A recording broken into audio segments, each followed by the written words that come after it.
सरपंच साहेब আমি এই ছুরি সুতার বিয়ে করতে পারবো না। বে বিয়ে করবি না তো চোদাছিস তো রাত 12টার দিকে লদ্দির কান্দে হনে তোরাকে কিসে লেগে ধরে লেনলে। सरपंच साहेब এতি কোনো হার দোষ নাই, ও হাকে টাকা লেলছে তার লাগেন আমি গেছি। না ম্যাডাম জি, আগে 5টা হনে ফোন করতে বেরেছে, 10টা রাত তক মিস কল উঠে না, তা ফোন করে চলেছে। কি করবে ম্যাডাম, এরকে তো হাল বেহাল হয়ে আছে, এরকে ডোরা ডোরা মারবে না, এরকে তল ঘুষা মেরে বিয়ে পড়িয়ে দিবে। হ্যাঁ তাই তো এটা হ্যাঁ মসছি আর কথা তো মেলে শুননো। আর এই ছোড়া তো কইছে যে আমি বিয়ে করতে পারবো না, আমি মতো যে ওর আমি খুশ না। ও ফের কইছে ছোড়ে কি যে হাকে 5টা থেকে ফোন করতে লেগেছে, রাত 10টা তক ফোন করলে। তো এখন যদি দুজনাকে দেখছি মিললে জিল্লে ফের লদ্দির কানাকে ধরে লিখছে আর রাত 12টাতে ধরে লিখছে। তো আর হাল বেহাল দেখে আমি এটা কইছি যে আর চুল বালিকা এটা না হবে কিনা জুতা গলে দিয়ে দেবো, গা গা মানে ঘুরিয়ে বেড়াবো। এ লেগে যে ইয়ারকে শিখে একটা পাওয়া যাবে যেন ইয়ারকে দেখে জানে কিনা অন্য বেটা ছেলে আর অন্য বেটি ছেলে যেন ফাঁসি না হয়।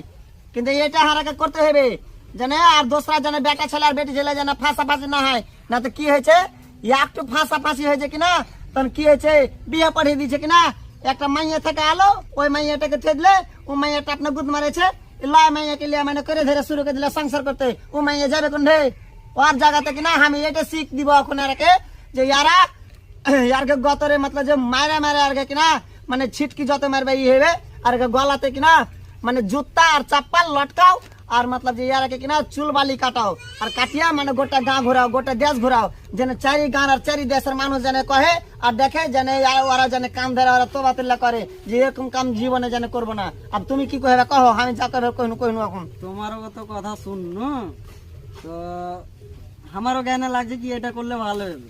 হ্যাঁ হ্যাঁ ওইটাই করতে হবে, চুল বালি কাটতে হবে, ছোড়ের মানে চুল কাটতে হবে আর ছোড়ারও মানে চুল কাটতে হবে, গলায় মানে কানখা লটকা মানে ই লটকা জুতা লটকা চাপল লটকা কিনা ঢোল পিঠা আর মতলব হাঁকাতে হবে গোটা গা গা। না তো আর বেটা ছেলে ফের আজ বাদ দিয়ে ও ফাঁসবে, ফের কাল ও ফাঁসবে, পরশু ও ফাঁসবে, এগুলা হয়েছে কত হারে বিচার করে বেড়াবো। হার অফিসের কাম ছেড়ে হারে কাজতে হয়েছে জানছো। ঠিক করেছিস।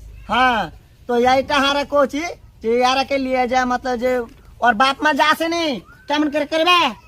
ওর বাপ মা আসবে কোন মানছে, ছেলে মায়াকে ছেড়ে দিয়েছে, ধরা পড়ে বেড়েছে আর কানে তেল দিয়ে সিধা আছে আর হারাকে টাপিয়ে বেড়ে দিয়েছে।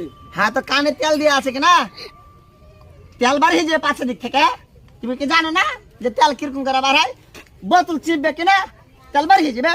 আর ফির কি দেখছো তো ওইটা কাজ করো এখন। এ শালি তুই দেখতে পাস না যে হারাকে ধরে বেঁধে যাচ্ছে, তুই চিমটি কাটছিস। শালি দেখতে পাস না যে হারাকে গোটা গা জুতা আর মালা লটকে তোর হারাকে ঘুরিয়ে লেবে রে, ওই শালি তোর সাথে আমি ফেসেছি। হ্যাঁ চাইছি তো ভালো তুই বিয়ে পাঠিয়ে দিবে। এই শালি বিয়ে করবো তো করছিস, দেখতে পাস না যে হারাকে মেরে ফেলবে আর ই করছে, জান বেঁচে থাকলে বিয়ে হবে। দেখতে পাস না হারাকে মেরে ফেললে পালন বান্ধে লেছে। ওই তোরা ফুসুর ফুসুর কি করছিস ভাই, তোর বাপ মা তো ছেড়ে দিয়েছে এখানে ফাঁসিয়ে দিয়েছে আর ওরা আরাম করছে আর হারাকে ফাঁসিয়ে থয়েছিস সেখানে। কি ম্যাডাম এরা কি করবি।